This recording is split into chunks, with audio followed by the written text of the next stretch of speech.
hey, even when the Devils lose, they still win. What do I mean by that? Well, there was a lot of positive aspects to learn from this game, so we have a lot to discuss in this episode. Buckle up. You're Locked On Devils, your daily podcast on the New Jersey Devils. Part of the Locked On Podcast Network, your team every day. Hi, this is Bryce Salvador, and you're Locked On Devils with Trey Matthews. Elliott scores! Oh, Stevens stepped up, nailed it. Brodor's got the puck. What a shot. The Devils win the Stanley Cup. Alrighty now, what is up, New Jersey? Welcome back to the Locked On Devils podcast here on the Locked On Network. I'm your host, college hockey play-by-play announcer, and also Devils writer for Pucks and Pitchforks, Trey Matthews.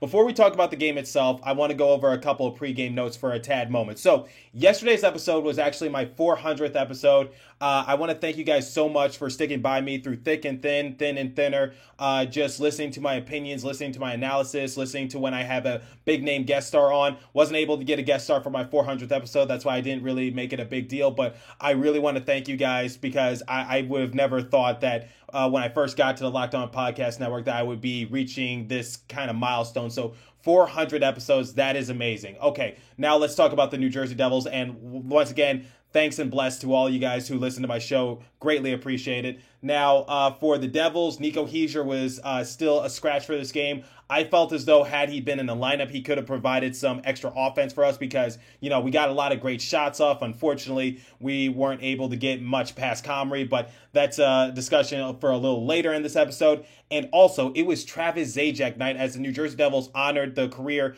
of one of their longtime players, Travis Zajac. As you guys remember, we traded him at the trade deadline last year to the New York Islanders, and we gave him one final run to possibly get that Stanley Cup. Unfortunately, the Islanders weren't able to do so, and he decided to retire during the course of the offseason. So it's great to see Zajac back in a Devils uniform because he is a Devil at heart, and it was just one of those things where it was only right to just honor him one final time in front of a huge crowd because the Prudential Center has lifted their COVID procedures. So you don't have to show up to the arena and have proof of a COVID vaccination. You don't have to wear a mask, whatever the case might be. So it's nice to have a big crowd on hand just to do that kind of pregame ceremony. So once again, Travis Zajac honored before the game. Unfortunately, the Winnipeg Jets kind of spoiled it, but I don't think Travis Zajac would mind too much because he is originally from Winnipeg. So I guess it's just pick your poison, that kind of thing. So, you know, his hometown team beat the team that he's played his entire career for. So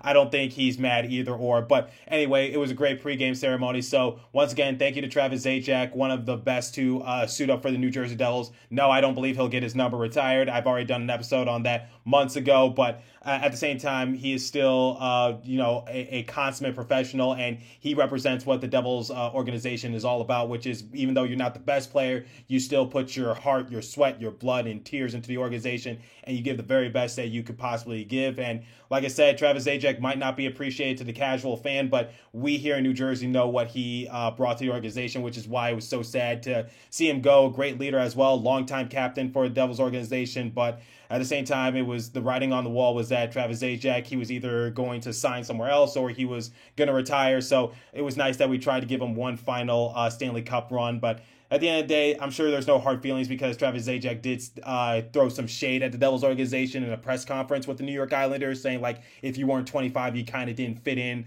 with the club. And I did an episode on that over the summer. But overall, Travis Zajac still beloved by the Devils faithful. Now, let's talk about this game for the New Jersey Devils because my overall reaction for the game was that it's not one of those games where you can really complain too much about the New Jersey Devils. So there were a lot of positive aspects to learn from this game. So I think the very first thing that I take away from this game is that Jack Hughes and Jesper Bratt, I know I talk about them on this show quite frequently. I don't think I could go 2 episodes without not mentioning one of those 2 players, but they have been a dynamic duo all season. They have been elite, and I think they deserve more attention in the NHL, especially Jesper Bratt. I know I sound like a broken record when I say this, but just look at the teamwork between Jesper Bratt and Jack Hughes. You can always guarantee, you can put money down saying that I don't think the New Jersey Devils are going to get shut out because I can just put all the money on the world world that I think either Jack Hughes or Jesper Bratt is going to generate a goal for the New Jersey Devils. And who's going to get the assist, whether it's the primary or the secondary assist, I believe it's either going to be Jack Hughes or Jesper Bratt. So if Jesper Bratt scores, you can basically chalk up an assist for Jack Hughes or vice versa. So overall, just great teamwork from Bratt and Hughes on that excellent one-time goal. Like, you know, I don't expect that kind of shot from Jack Hughes. I expect him to just be a wizard with the puck, go deep into the zone, and basically just try to create for himself or create for others. But that was beautiful by Bratt and Hughes. I was mesmerized by it. But speaking of Jack Hughes, let's just talk about some of the opportunities he had this game, because he had a lot of great plays in this game, especially in the second period, because in one instance, like, he is skating fast and he stops in his tracks trying to fool the defenseman for the Winnipeg Jets, and he fools both of them, and he tries to get a shot off. Unfortunately, Comrie was able to stop him, and that was basically the story the entirety of this game, because remember a couple episodes ago, I talked about Kemper just being on one for the Colorado Avalanche to start the game. Well, Comrie was like that for the entirety of the game. He is definitely the X factor. He was the reason why the Winnipeg Jets didn't lose this game 3-1 or something like that, because I really felt as though, you know, had it not been for a couple defensive lapses for the New Jersey Devils that resulted in a 2-on-1 and a partial breakaway, I really believe the New Jersey Devils would have held the Winnipeg Jets to either one goal or just shut them out completely, and the Devils would have scored 3 goals. And you know, having Nico Hischier in the lineup could have helped us. It could have paid dividends. I know that's a no-duh kind of thing, but overall, you know, you can't deny the fact that Nico Hischier has also been hot as of late. So not having him in the lineup, not having our captain there, certainly, you know, puts a damper into our offensive strategy. But the Devils are learning to make do without Nico Hischier for right now. I know this is only his second game that he's missed, but, you know, it seems like the Devils offense doesn't really skip a beat, because in our last game, it was sort of like the same story. Like, we had more shots on goal than the Winnipeg Jets throughout the entirety of the game, with the exception of period number 3. So the Devils outshot the Winnipeg Jets 34-30. And like I said, going back to Jack Hughes, he had a couple opportunities to score and he had a couple opportunities to create for others, but Comrie was just able to stop him. And on another instance in the second period, Jack Hughes took on 5 Winnipeg Jets. It was like David and Goliath. He was slicing and dicing, and he was about to win the battle, but who stopped him? Comrie, who was the best defenseman despite him being a goalie for the Winnipeg Jets. And obviously Comrie was the first star of the game, because like I said, the Devils had so many grade A chances. Unfortunately, they weren't able to get anything in the back of the net on Comrie, with the exception of that Jack Hughes goal in period number 1 that tied up the game. But overall, it's just one of those games that you really can't complain about the New Jersey Devils, because despite the score being so low, that doesn't tell the story. You just see the overall impact that Jack Hughes had, despite him not scoring, despite him not having an assist. You cannot deny the fact anybody who watched that game saw Jack Hughes be a wizard with the puck. And it just leads into the question, like I said, I say this every episode in which Jack Hughes has a good game. What could have happened had Jack Hughes not gotten hurt? Because he has generated so many points in so little opportunities, if that makes sense. What I mean by that is just look at the amount of games he has played in and look at the amount of points he is, you know, generating as a result. Jack Hughes has just been on one this year. Same with Jesper Bratt. We cannot deny the fact that we have something special in New Jersey. And look, I get it. We lost. We're second to last in the Metropolitan Division. But here's the thing, guys. We still have a chance to move up just a little bit and make our overall season better than, you know, what it was in January or most of February, because, you know, we're just a few points behind the Islanders. The Blue Jackets are on a 4-game losing streak. So we could potentially move up a couple spots and just make this season not a total bust, because I just tell you guys, the New Jersey Devils are just one of the unluckiest franchises in the NHL right now, because we got players hurt at the wrong possible time. We got both of our goalies hurt.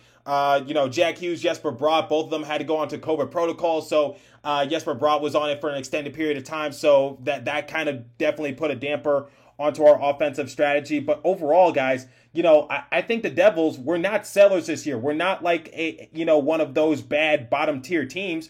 We're just a team that just got unlucky this year, and unfortunately, we're just going to have to reset come next year. So you should expect big things from this organization, and I'm really excited to see what they do at the trade deadline, because the more and more they play like this, the more compelling they are. So this is another positive aspect I want you guys to look at, which is despite the New Jersey Devils losing, despite it being a low-scoring affair, anybody who saw the game, that's not the story of how the offensive strategy was at the hands of the New Jersey Devils. Like I said, there's a reason why Comrie Comrie was the number one star of this game because he was absolutely just able to stymie the offensive attack from the New Jersey Devils. He took his secret stuffed water bottle with him before the game. That's just what happened. So, there's nothing to hold your head down about if you're the New Jersey Devils. You just got to move on to your next game and just try again. So, a couple of positive aspects I want you guys to look at is that Jack Hughes and Jesper Bratt, we got something special with those two players. And then, this overall game should just indicate to you guys that the Devils were not just a doormat anymore. It's not like last year where we're going to be a huge disappointment come the end of the season. I know we're winding down right now. The season is drawing closer to an end, which every game we play. But at the same time, it's just like, we have something special brewing here in New Jersey. And I think we're going to legitimately 100%, just barring anything catastrophic happening, we're going to be a dark horse next year because just look at the overall impact that we've got right now. And Dougie Hamilton returning to the lineup for the New Jersey Devils pays huge dividends because he puts us in better situations to win.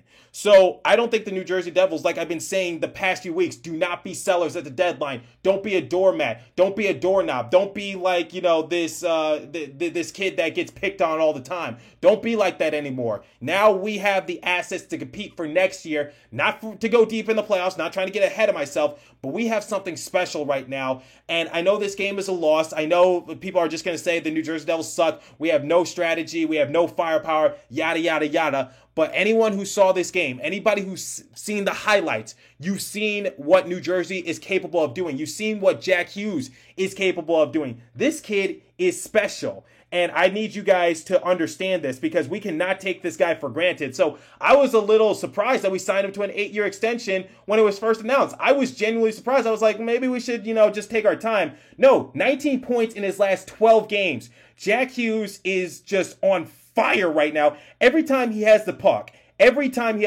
he just does something big. And, he has potential to be in the running for the Hart Memorial Trophy sometime in the future. If not next year, then the year after. In the running. I didn't say he'll win it. So please do not get my words twisted. And also, it's worth mentioning that's his 18th goal in 38 games played. So, barring anything catastrophic, like I said, I anticipate for Jack Hughes to possibly eclipse 100 points for the Devils organization come next year, and he'll be the first Devil in history to do so. So, barring anything catastrophic happening, and I'm going to stand by this until Puck Drops starts the new season next year, Jack Hughes will get 100 points if he doesn't get injured, if something like COVID doesn't happen ever again, and, if he's able to improve like he is this season, because he has gotten better each year, and this is just his third year in the league. So he is taking the Devils to new heights right now, and you can fully bet on that. And speaking of bet, I was just in Vegas, and it is the mecca of betting, so I'm going to hook you guys up with betonline.net. So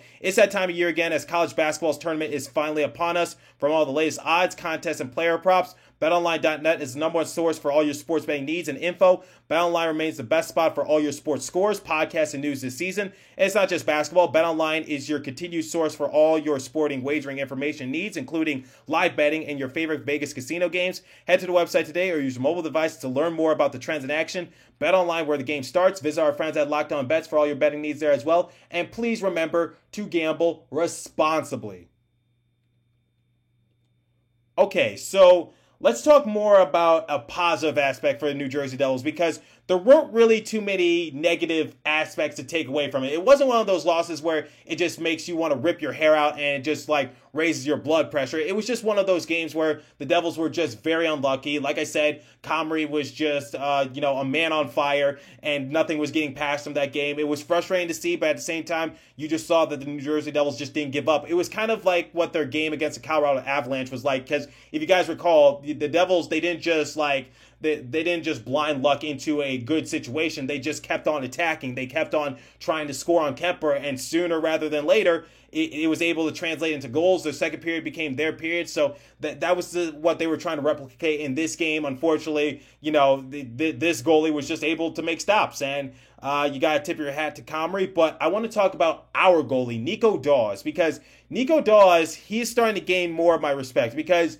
what I've been saying about Nico Daws the past few episodes and the past few weeks in general is that he is definitely not a permanent situation for the New Jersey Devils. He is a for now situation, just because, we're missing Mackenzie Blackwood, we're missing Jonathan Bernier. But for right now, despite him not being elite, despite him just not being the best goalie in the league, for right now, he's actually doing pretty decent for the New Jersey Devils, because after this game, his record is now 5-4. He has a goals against average of 2.68 and a save percentage of .908. So, that's actually pretty decent for someone we didn't really have high expectations for. I just wish we could give him more help. So, he's legitimately turning into maybe he could be an option in the future for the New Jersey Devils. And if you recall, he was one of the goalie tandems along with Akira Schmid for Utica Comets that were leading the Comets to that overall great record to start the season, because didn't the Utica Comets begin the year undefeated at some point? So if we're looking at Mackenzie Blackwood, his overall record this year was 9-9-3. He had a goals against average of 3.29 and a save percentage of .894.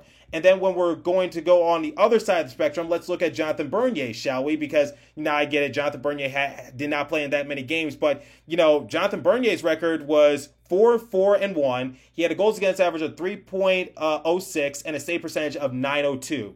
So when looking at Nico Daws, right now he is actually having a better season than both Blackwood and Bernier right now. So look, I get it. He's young. He's going to make some mistakes, but this is one of those games that you can't really put the loss on Nico Daws, because there were just a couple defensive lapses for the Devils, and that resulted in a 2-on-1 odd man rush in favor of the Jets, and then it resulted in a partial breakaway at the hands of Connor. So when looking at those two respective plays, you saw that Dylan was able to get the first goal of the game for the Winnipeg Jets about 3 minutes into the game, and Dano said it best on the broadcast. There was just nothing that Daws could do, because it was a 2-on-1 odd man rush. It was a difficult stop to make, and Daws just couldn't make the stop in that instance. And then when you look at Connor, his goal was very confusing, because at first I thought Daws had knocked it away, or maybe it got stuck somewhere, but Connor was able to go bar down on Daws, and he found the back of the net. And I don't think anybody knew where that puck went, because they were even saying it on the broadcast. Where did the puck go? And I'm just watching saying,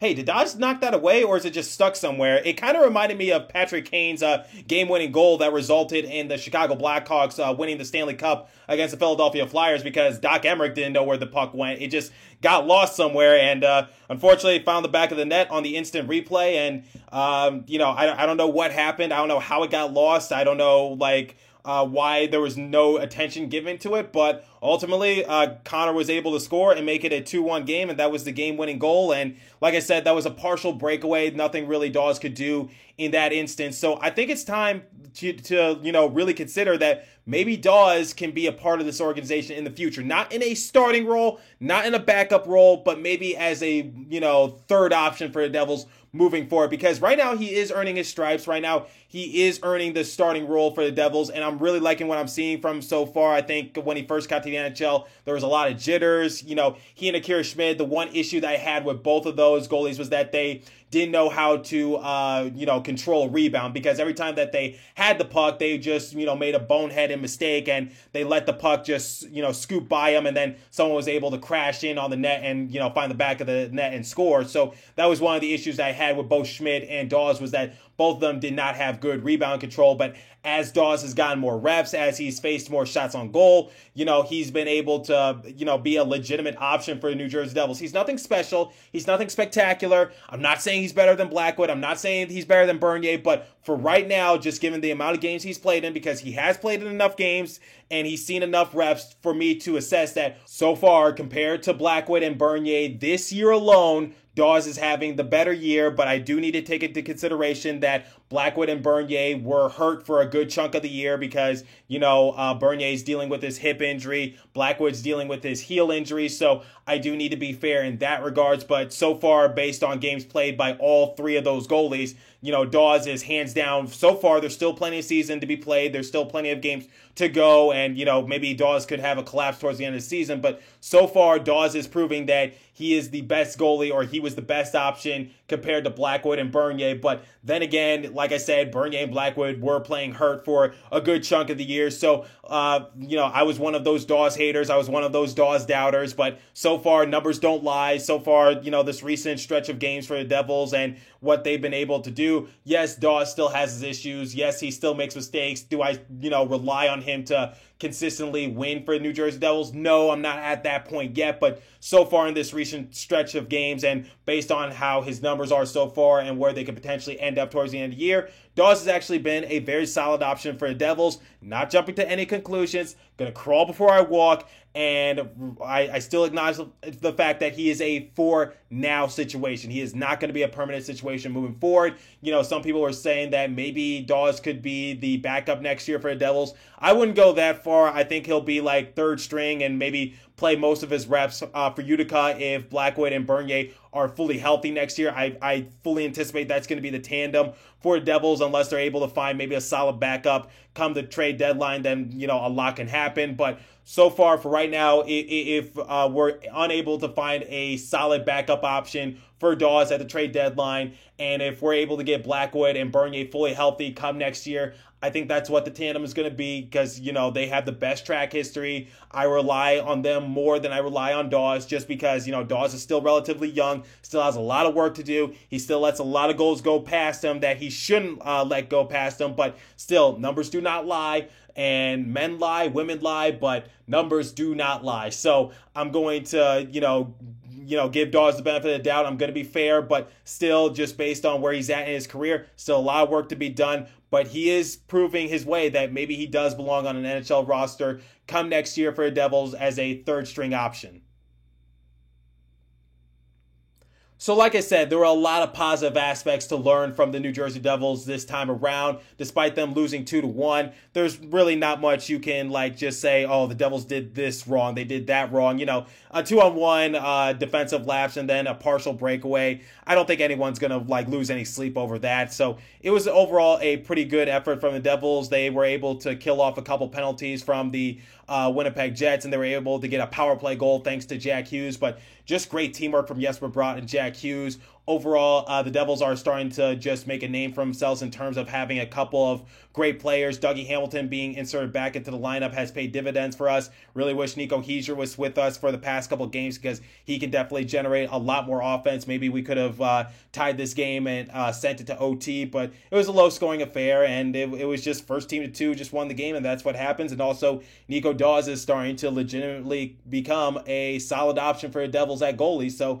like I said, I think there's a lot of positive aspects to learn from this game from the Devils, and I'm excited to see what they do in their next game against the Anaheim Ducks. So when looking at the Metropolitan Division, Devils are second from last, but that doesn't tell a story of how their season has gone so far. The casual fan won't really understand what they've been able to do throughout the entirety of the year, what they've been able to do post All-Star break, and also what happens when we're fully healthy. So biggest what if of the season, I'm definitely going to have to do an episode regarding what could have happened had Dougie Hamilton not gotten hurt early in January. What could have happened had Jack Hughes not gotten hurt the second game of the year? What could have happened had Jesper Bratt went onto the COVID protocol list for an extended period of time? What could have happened if Bernier and Blackwood didn't get hurt? Just so many what if scenarios for the Devils that I feel like this is going to be a Disney Plus show sooner or later. What if the New Jersey Devils were fully healthy? Hey, there's a Disney Plus idea for you. So if any executives at Disney, if you're listening to this, please make that an episode and I'll give you my cash app. But overall, let's compare the overall final stats between the Jets and the Devils, and I'll give you guys my final letter grade for New Jersey. So shots on goal differential, 34-30 in favor of the Devils. They had a lot of grade A opportunities. Saw Sharangovich have an opportunity, saw Zacha have an opportunity, saw Bratt have an opportunity, saw Hughes have a couple opportunities, saw Graves have an opportunity. So, they had their chances. Unfortunately, like I said, there's a reason why Comrie was the number one star of the game. Face-off percentage, 62% in favor of the Jets, and the Devils had 38% compared to that. Power plays, the Jets were 0 for 2 in their power plays. Devils were 1 for 3. So once again, special teams just getting better over time for the Devils. Hits 17-10 in favor of the Jets. Blocks 13-9 in favor of the Jets. And giveaways, the Devils led that department 11-6. So when giving a letter grade for this overall performance for the Devils, I'm actually going to give them a B, a solid B, because like I said, they put up a great effort. And they did have a couple defensive lapses, but it's nothing that you're going to lose sleep over. And they had a lot of great chances. Unfortunately, just like I said, Comrie was just a great wall of China out there. Nothing was getting past them. And they sort of played similar as to how they played against the Colorado Avalanche, which is just pounce on opportunities. And I'm sure there was a couple times this game where Jack Hughes just had your jaw to the floor just based on what he was able to do with the puck. So not a bad game for the New Jersey Devils. Unfortunately, they just got really unlucky. So let me know what you guys think. How would you rate this game for the Devils? What do you think of Jack Hughes? Do you think the Devils have something special brewing, or is this just one of those trends because one of my colleagues, Robin from Locked On Coyotes are on a 4-game win streak, and she said